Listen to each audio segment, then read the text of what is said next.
ሰላም ሰላም የተወደዳችሁ ቅዱሳን በያላችሁበት የጌታ ኢየሱስ ክርስቶስ ጸጋ ከሁላችሁ ጋር ይሁን። ወንድማችሁ ዮናስ በድሉ ነኝ። ዛሬ እንግዲህ ለየት ባለ ቪዲዮ መጥቻለሁ። ዝማሬዎቻችንን በተመለከተ ብዙ ከዘፈን የተሰረቁ ብዙ ለዘመናት ስንጽናናባቸው ጌታን ስናመልክባቸው የነበሩ መዝሙሮች ጉድ ተገልጧል። እሱን ነው ይዤላችሁ የመጣሁትኝ። እንግዲህ አንድ በአንድ የማሰማችሁ ይሆናል። እስከ ፕሮግራም የፍጻሜ ድረስ አብራችሁን ቆዩ። ይሄ ቪዲዮ ለብዙዎች እንዲደርስ ላይክ በማድረግ እንድትመለከቱት በጌታ ፍቅር ወንድማዊ መልእክቴ ላስተላልፍ እወዳለሁ። መልካም ቆይታ። ለቴዲ ታዘቡ። ቴዲ አፍሮ አዲስ ዘፈን ባወጣ ማግስት ዘፍኖራል። የፈጠራ ድርቅ የመታቸው እሱ ባወጣ ማግስት ይመጡና ጌታ ሰጠኝ ከጌታ ተቀበልኩ በሚል ሽፋን የቴዲን ዜማ ስልት እያንዳንዱን ነገር መዝሙር ብለው ይለቁታል። ይሄ እኔ ትንቢት ነው ታዩታለን። ስለዚህ ይሄ ሊደገም እንደሆነ ከወዲሁ ትንቢት ልንገራችሁ ብዬ ነው። የመጀመሪያው ትንቢቱ አይሳሳትም፣ ጠብቁ። አሁንም ታያላችሁ። ቴዲ አፍሮ ቪክቶሪካ ብሎ ብቅ ካለ በኋላ እነዛ የለመዱ የሙዚቃ ሌቦች ጌታ አዲስ መዝሙር ሰጠን እያሉ መምጣታቸው አይቀርም። የቴዲን ዜማ ዘርፈው ለመልቀቅ በመሰናዳት ላይ ያሉ ዝርዝር። የመጀመሪያው ቴዲ ታደሰ፣ በረከት ተስፋዬ፣ ኤፍሬም አለም፣ ጥላሁን ጓ፣ ዮሴፍ ካሳ፣ ይድነቃቸው ተካ፣ ሳሙኤል ንጉሴ፣ መስፍን ጉቱ፣ ይትባረክ አለሙ፣ ይትባረክ ታምሩ፣ ሀና ተክሌ፣ መስከረም ጌቱ፣ እንዳልወልድ ጊዮርጊስ እና ሌሎች ዘፍሙራ ተሰልፈዋል። የቴዲ ስራ በወጣ ምናልባትም ይሄንን ሐሳብ ከሰማን በኋላ በደንብ ነው እሺ አረጋግጠን ቼክ የምናደርገው የማን ዜማን ከማን ጋር ይመሳሰላል የሚለውን በደንብ በጥንቃቄ እንመረምራለን። ምንታት ውስጥ የእነዚህን ሰዎች ስራ ስትሰሙ የዜማው አባት ቴዲ መሆኑን ለማወቅ ሙዚቀኛ መሆን አያስፈልጋችሁ። እሱ እያለ ያለው አብዛኞቹ ከቴዲ ሰረቁ እያለ ስለሆነ በደንብ አዳምጡት እሺ። ሁለተኛ ለእነዚህ ዘፍሙረኞች ሁሌም እንደምለው በየመድረኩ ቆማችሁ የቴዲን ዘፈን አጋንንት አለበት፣ መንፈሱ ርኩስ ነው፣ ከዲያብሎስ ነው የተቀበለው፣ የጨለማ መንፈስ፣ የዘፈን መንፈስ፣ የአጋንንት መንፈስ ትላላችሁ። ታዲያ እሱ ዜማ ሰርቃችሁ ቤተክርስቲያን ውስጥ ስትዘምሩበት አጋንንቱ ቤተክርስቲያን በር ላይ ቻው ብሎ ተመልሶ ይሄዳል እንዴ? ወይስ ዜማ አየር ላይ ጥምቀት ይደረግላታል? ዜማ ከመንፈስ ቅዱስ የሚሰጥ ለመንፈስ ቅዱስ የሚሆን ለእግዚአብሔር ክብር የሚቀርብ ቅዱስ መስዋዕት አጋንንት አለበት ከምትሉ ሰው ምንጭ እየቀዳችሁ ለእግዚአብሔር አቀረበ ማለት እግዚአብሔርን መቀለጃና መሳለቂያ ማድረግ አይደለም። ጌታ ሲያስተምር እውር ይመራ ዘንድ ይችላለን፣ ሁለቱም በጉድጓድ አይወድቁምን? እናንተ ራሳችሁ የፈጠራ ብቃት የላችሁ። ተውት። መንፈስ ቅዱስ የፈጠራ ብቃት ክሬቲቪቲ የሚያወራው ሰውዬ በጌታ ነው ይላችሁ። በዚህ ድርቅ ተመታችኋል። ስለዚህ ሌላው የደከመበትን ጥበብ እየዘረፋችሁ ቅዱሳንን ከጌታ ተቀበልን፣ የተባረከ ነው፣ ጌታ ይነካል፣ የዘጠኝ ዜማ እያላችሁ ህዝቡን ወደ አጋንንት ወደ ጨለማ ትመራላችሁ። እያያችሁ ነው አይደለ? በምስሉ ላይ የሀገር ዘማሪዎችን አስገብቷል። እና እነዚህ ሰዎች አሉበት ይሉበትም የሚለውን በደንብ ቼክ እናደርጋለን። ኮረጃችሁ እኮ ሄዶ የቴዲ አፍሮ መነጽር፣ የፀጉር ስታይሉ፣ መድረክ አያያዙ እያንዳንዱን ኮፒ አድርጋችሁ የእግዚአብሔርን ስም ትጠራላችሁ። ጥበብ ከእግዚአብሔር የሚሰጥ እንጂ ከቴዲ አፍሮ ተሰርቆ ሃሌሉያ የሚባልበት አይደለም። እንግዲህ ከዚህ በኋላ የምትለቁት ዘፍሙርም ስራችሁን በትንቢት እየጠበቅ ነው። እስከ መቼ በእግዚአብሔር ስም እየነገዳችሁ የሰውን ድካም እንደምትበዘብዙ አለቅ። አመድ በዱቄት ይስቃል። ቴዲ አፍሮ ዘፈኑ አጋንንት አለበት፣ ከመናፍስት ነው፣ መንፈሱ በሚለው ቀን ለቀቀ። እናንተ ባዶ ቆርቆሮ መንፈሳዊ ሳይሆን ለመቀደስ ስትሮጡ እግዚአብሔር እያየን። ስለዚህ ግብዞች ናችሁ። እስከዛሬም እድሜ ለቴዲ በሉ። የሸቀላችሁትን በሱ ነው፣ ከዚህም በኋላ የሚሸክሉት በሱ ነው። ማን ነው አጋንንት? ማን ነው የጨለማን ስራ በደንብ እየሰራ ያለው? እንግዲህ እንደሰማችሁት ነው። እጅግ በጣም የሚያስደንቅ ነው። እስቲ ዘማሪዎቹን ጠቅሷል፣ መዝሙራቸውን ደግሞ እንሰማለን። በጣም ነው የሚከብደው እውነት ለመናገር ለብዙ ዘመን ዝማሬን መዝሙርን በሌሊት የሚሰጥ እግዚአብሔር እንደሆነ በብዛት እየጠቀሱ ነው። አብዛኛዎቹ ጌታ መዝሙር ሰጠኝ ከጌታ ተቀበልኩኝ እያሉ የሚዘምሩት። እስቲ ደግሞ መዝሙራቸውን እንስማውና ሐሳብና አስተያየታችንን እንሰጣለን። እንደዚህ ተቀጠቅ እያደረግን ነው። ይሄ ከባድ ነው። በነገራችሁ ላይ በጣም ከባድ ምኑም ነው የማይለየው ግጥሙ ካልሆነ በስተቀር ምኑም አይለይ። ኤፍሬም አለሙ ተቀጠቅ እያደረግን ነው። እግዚአብሔር ይባርካል። ቲክቶክ ላይ የሆነ ልጅ አለ። እግዚአብሔር ይባርካል። ቲክቶክ ላይ የሆነ ልጅ አለ። እኔም ከሱኛው ልጅ ነው ያመጣሁት። እሺ አሁን ሶፊ ከሚናገረው ልጅ ነው ያመጣሁት። ዘፈን መዝሙር እያለ ምናልባት አንድ አታልፍም ብሎ የሚለው ዝማሬ ከቴዲ አፍሮ አበባዮሽ ከሚለው ዜማ የተወሰደ ነው። ከዛ ጋር የሰማሁትም ያየሁትም የኮረጅኩትም ነገር የለም። እኔ አይዞህ እሺ። ስለዚህ ቴዲ አፍሮ ነው ከአንተ የወሰደው? ለምን ይወስዳል? እኔ ቴዲ አፍሮ ነው ታውቀዋል እንዴ? አንተ ካልወሰድክ እሱ ወስዷል። በቃ እንደዛ ነው። እውነታው እኮ እንደዛ ነው።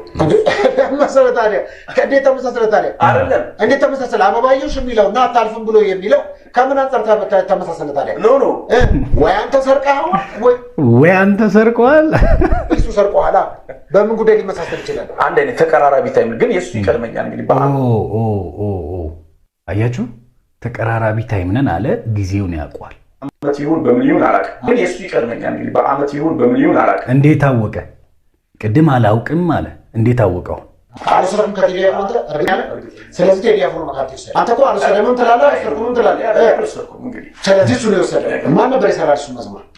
ኢዮአብ ገብረ ማርያም። ስለዚህ ቴዲ አፍሮ ወስዷል። በቃ እንደዛ በላይ ያዘው። በአንድ ዓመት ይቀድመኛል እያለ በቃ ቴዲ አፍሮን የሰረቀ ሲባል ብለህ ያዘው አለ። ያዳምጣል ማለት ነው። እንሰማለን ግን አንፈርድም። እየፈረድኩ አይደል? አይ ቴዲ ፈረደበት። ማጅራቱን ነው በአደባባይ እየተመታውና እስቲ መዝሙሮችን ደግሞ እንስማቸው። አልሰረኩም ብሏል። መዝሙሮችን እንስማና ሀሳብና አስተያየት እንሰጣለን። ኦኬ ረምክና በካ እሺ ይፈራረቃሉ።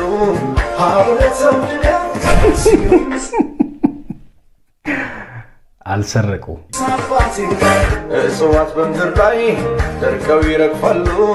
ቀለም ወርቅ ቢሆን በጌታ በኢየሱስ ይሄኛው ጆሮ የሌለው ሁሉ የሚለየው ነው ሳይሰማ ምናምን ያፈቀረ ወዳጅ መልሶ ሲከዳ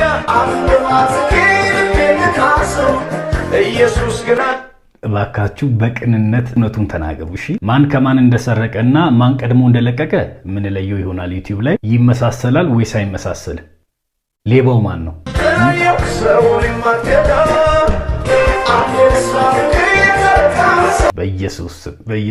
በኢየሱስ ጌታ ምስክሬ ነው። ቁጭ ነው፣ አንድ ነው። አሁንም እያልኳችሁ ያሉት ኤፍሬም ሰርቋል ወይ ቴዲ ሰርቋል አይደለም። ማን እንደሰረቀ ለያለን፣ ግን አንዱ ከሌላኛው ሰርቋል። እሺ ቴዲ ታደሰ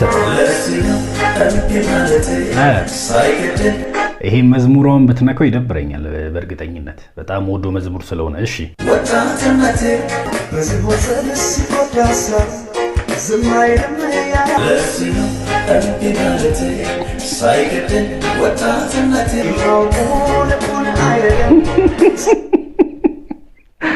እሺ ለየትኛው አሜን እንበል? እኔ ቴዎድሮስ ታደሰ በጣም ወዶ ዘማሪ ነው፣ ግን በቃ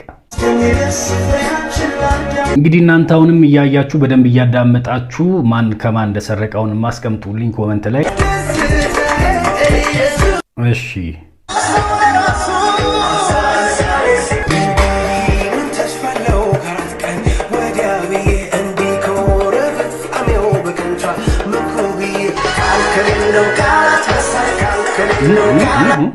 ቆይ አንዴ ሶሪ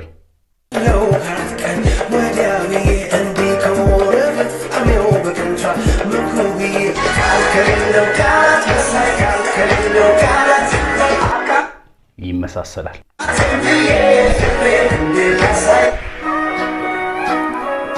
ይመሳሰላል ያው ነው። እሺ ኤፍሬም አለሙ በድጋሚ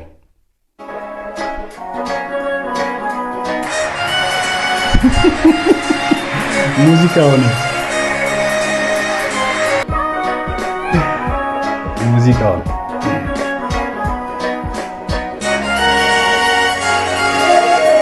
ይህንን ሁላችንም እናውቀዋለን በሩጫ ዘመን ምናምን ስለምንሰማው እና እንግዲህ እስቲ እንስማ ከመዝሙሩ ጋር ምን እንዳገናኘው እንስማ። ሙዚቃው ያው ይመሳሰላል።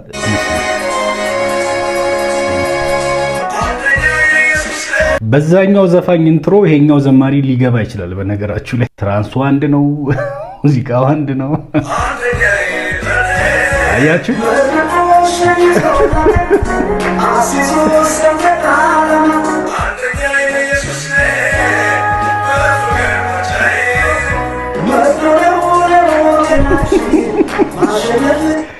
መርዶ ለኛ ነው፣ ተው ለወገናችን አይደለም።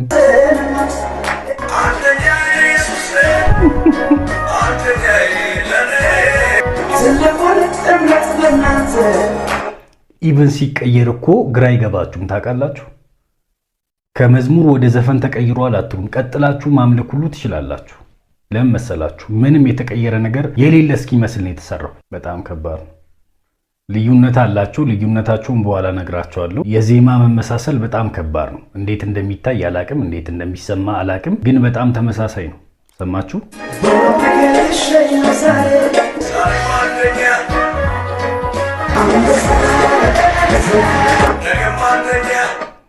ቀነኒሳ ካልተባለ አትነቃም። በነገር ላይ ስለሚመሳሰል ቀነኒሳ መዝሙር ውስጥ ምን ይሰራል ብለን ነው የምትነቃው?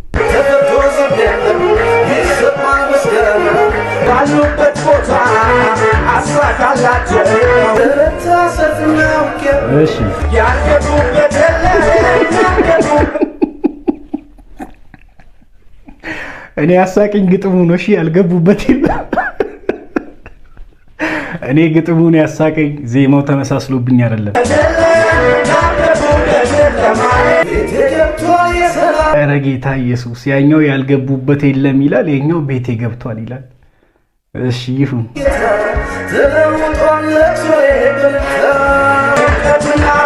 ደግሞ ሁላችሁም ከሱ ነው እንደምዘርፉት። እስካሁን ያየናችሁ ሁላችሁም ሌላ ቦታ ሊዳችሁ። በጌታ በኢየሱስ ሁሉ ነገሩ ይመሳሰላል። እሺ እንቀጥል። በረከት ተስፋዬ እሺ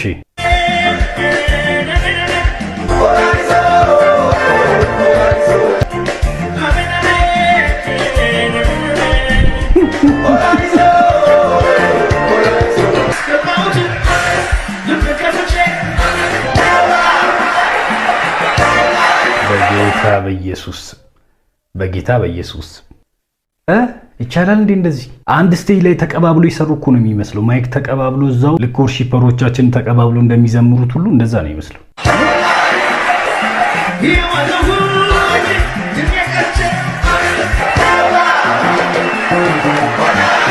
ኢየሱስ ለፍቅር ምላሽ ባይሆንም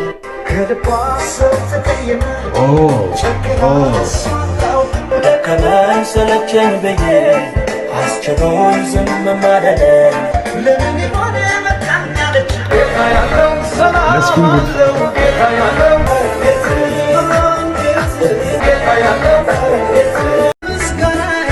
ዮሴፍ ካሳ እሺ እውነቱን ነው ወይስ ምንድን ነው ነገር?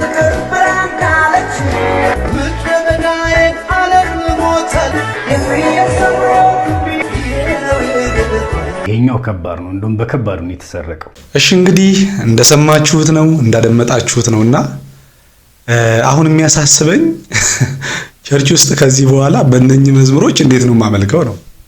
ማለት ምንም ልዩነት የላቸውም፣ ቀጥታ ነው የተወሰዱት እኮ ከዘፈን ማለት ነው። ይሄ የዘማሪዎቹ ሳክስ ነው ደግሞ እኮ በቃ በጣም የሚገርመው። ልክ ጌታ በሌሊት ዜማውን እንደሰጣቸው መዝሙሩን እንደሰጣቸው አድርገው በድፍረት ወንድማችን መጀመሪያ እንዳለው ሰምታችኋል። የዘፈን መንፈስ የተወጋ ይሁን ብለው የወጉትን መዝሙር ዜማውን ቀይረው ግን ቸርች አምጥተውታል ማለት ነው። እና በየመድረኩ ላይ የዘፈን መንፈስን ሲያወግዙ እንሰማለን። የዘፈን መንፈስ የተወጋ ይሁን ሲሉ እንሰማለን። ነገር ግን ያንኑ ዘፈን ነው ዜማውን ቀይረው ግጥሙን ቀይረው በዜማ የሚያቀርቡልን ማለት ነው። ይሄ በጣም ትልቅ ድፍረት ነው።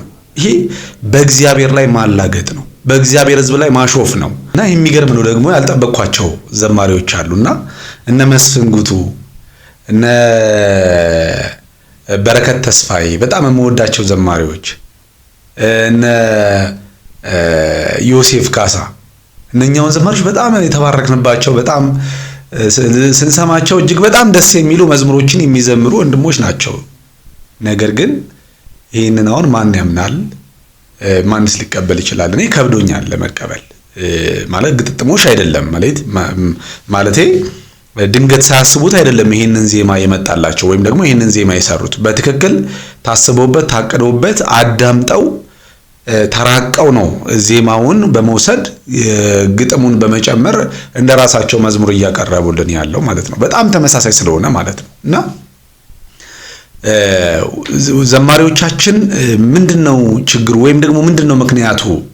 እንደዚህ የመሆናቸው ምክንያት ከዘፈን ዜማን እያመጡ ከመዝሙር ጋር እየቀላቀሉ ለምንድነው የሚዘምሩልን ስንል፣ አንደኛ ከእግዚአብሔር ቃል የራቁ ናቸው። ከእግዚአብሔር ቃል ፈጽሞ የራቁ ናቸው። በተለይ ዘማሪዎችና ሙዚቀኞች መጽሐፍ ቅዱስ አያነቡም።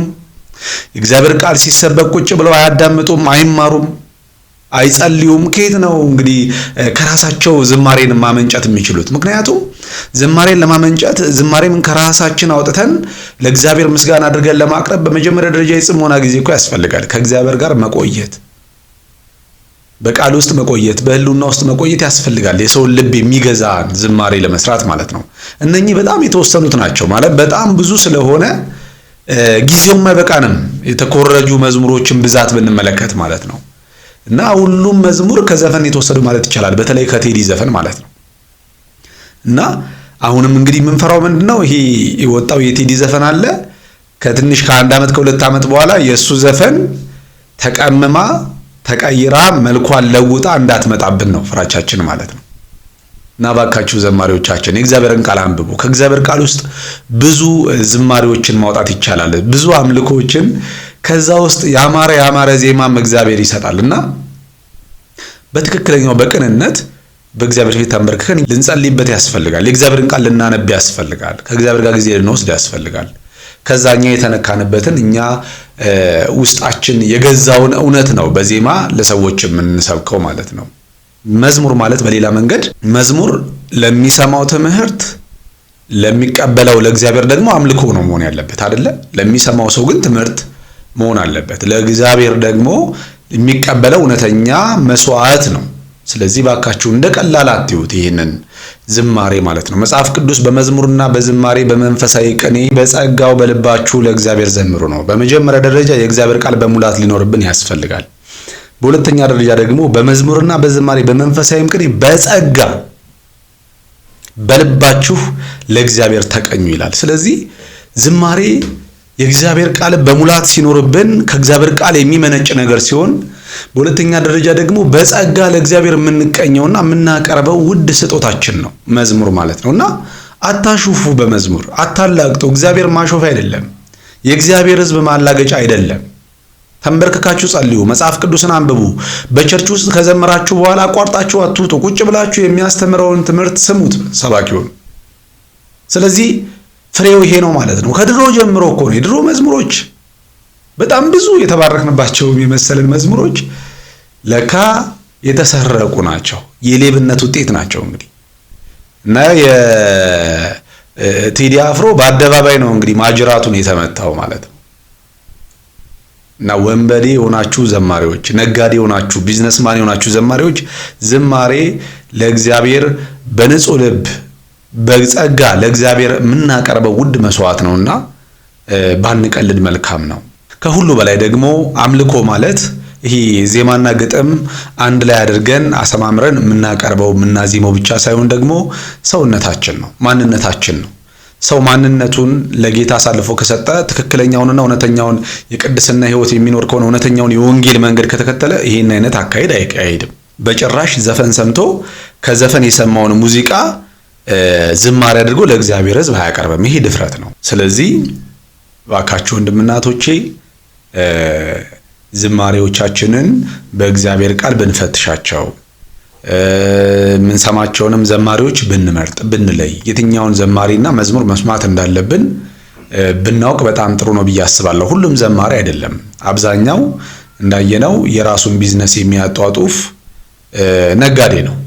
ስለዚህ ዘማሪዎች አሉ። የቀደሙት ዘማሪዎቻችን በጣም ልብን የሚገዛ ልብን የሚያሳርፍ ከማንም አንድም ዜማም ግጥምም ሳይሰርቁ ከእግዚአብሔር ጋር ባላቸው ቀረቤታ የተነሳ ከመንፈስ ቅዱስ ጋር ባላቸው ቁርኝነት የተነሳ ከእግዚአብሔር ቃል ዜማን አውጥተው ግጥምን ሰርተው ያቀረቡልን እና ያደመጥናቸው የተባረክንባቸው ብዙ ዘማሪዎች አሉ። እና ከዚህ በኋላ ስንሰማ ዘማሪ መምረጥ አለብን ማለት ነው። ምን አይነት ዘማሪዎችን መስማት እንዳለብን መጠንቀቅ አለብን። ምክንያቱም ይሄ ዘፈሙር ነው ያሉት፣ ዘፈንም መዝሙርም ይሄ ዘፈሙር አርገው መዝሙርን የሚያቀርቡልንን ሰዎች መስማት የለብንም። ጥርት ያለ ንጽት ያለ እውነተኛው መዝሙር ለመስማት ከተፈለገ የቀደሙ አባቶች የዘመሩልን መዝሙሮች አሉ። በመመርመርም ደግሞ ይሁን እነ ዳንኤል አምደ ሚካኤል፣ እነ ታምራት ኃይሌ፣ እነ ተስፋዬ ጋቢሶ ብዙ ምርጥ እግዚአብሔር የባረካቸው ለእውነት የቆሙ በእውነት ያልተነኩበትን የማይዘምሩ ያልተነኩበትን የማይናገሩ ለጌታ የተሰጡ ውድ ስጦታዎች ሆኑ ዘማሪዎች አሉንና የነሱን መዝሙር እናድምጥላለሁ። እንደግል ስላዳመጣችሁኝ አመሰግናለሁ። በያላችሁበት የጌታ ጸጋ ከሁላችሁ ጋር ይሁን። ሰላም ነው።